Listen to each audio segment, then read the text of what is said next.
Imagine having a superpower that allowed you to dream of an item and then bring it back into the real world. Imagine the type of objects you could invent or the riches you could amass. Well, that's part of the journey of the main character in this film. Hi, I'm the Artie Dans and welcome to this review of the Chinese sci-fi drama film, Super Me.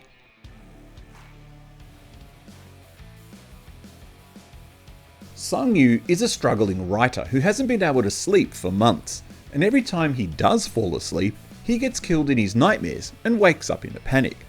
However, after a fateful encounter with a food vendor, Zhang realizes that if he can wake himself up at the right time, he can bring items back from his dream world into his reality.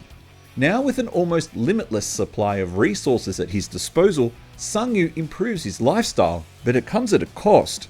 The attention of some very bad people.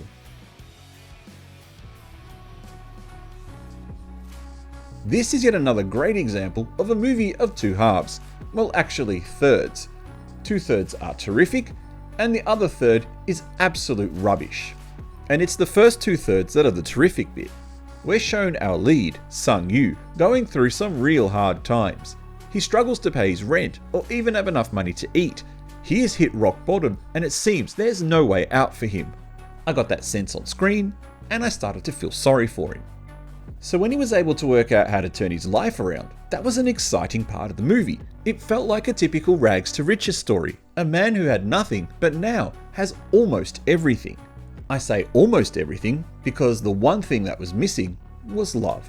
A decades-long crush on an ex-singer turned coffee shop owner, also in financial difficulties, he uses his riches to come to her rescue and finally winning her heart along the way.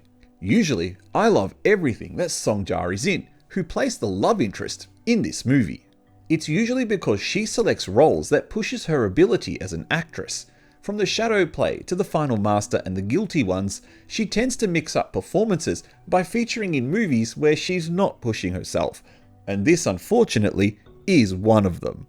That's not to say that she's bad in this film. She isn't. It's just not the type of Song performance I expected. But what is bad in this film is the last third of the movie, specifically the scene directly before the ending.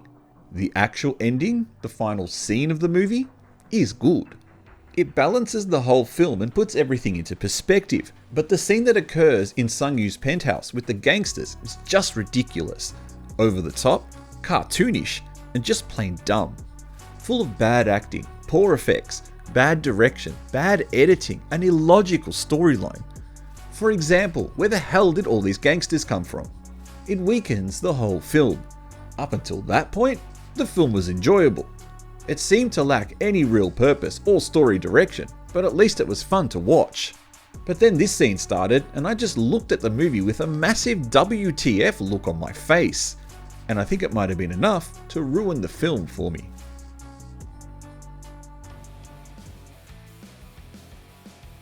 The first 60 minutes, great. The next 30 minutes, awful. The last 5 minutes, good, but not enough to redeem that awful scene before it. So this is a thumbs down. What a real shame, as there was so much potential and fun to be had here. But if you've seen this, what did you think? Thank you for watching this review. Please don't forget to press the like button and consider subscribing to support the channel.